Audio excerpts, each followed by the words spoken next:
Hello mga mi, ngayon po ay gagawa ko ng scrunchie na XL po ang sukat. Ang lapad po ng tela ay 7 inches. Ang haba naman po nito ay dulo na po ng tela. Ang haba ng tela ay 60 inches. Tahiin ng straight ang magkabilang dulo ng tela. Pagkatapos, yung joining ipapailalim.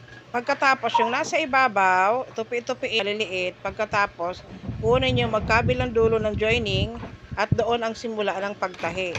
Tatahiin na po siya paikot hanggang sa umabot ka po doon sa kung saan ka nagsimula ng unang tahi.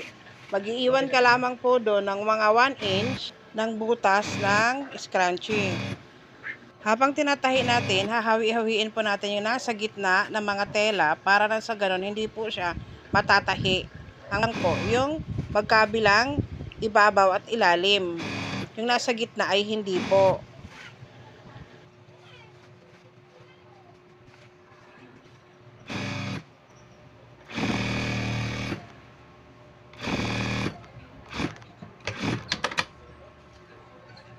Pagkatapos po, susungkitin na po natin yung nasa gitna po na tela.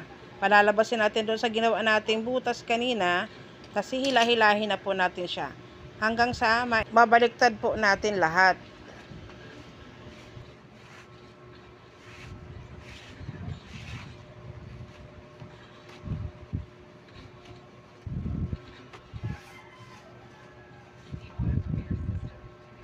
Ngayon naman po, ilalagay na po natin yung garter.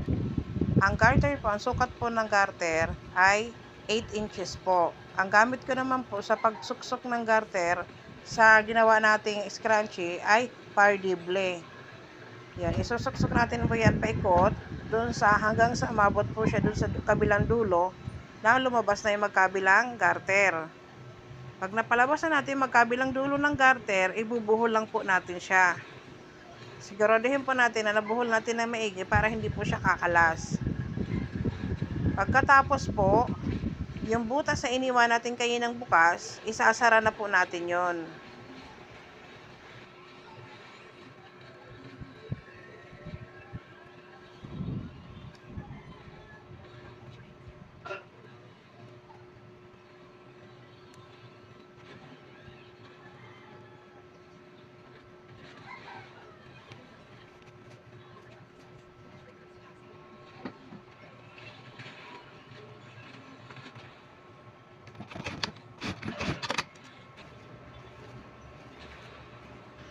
Ito na po ang natapos ko scrunchie.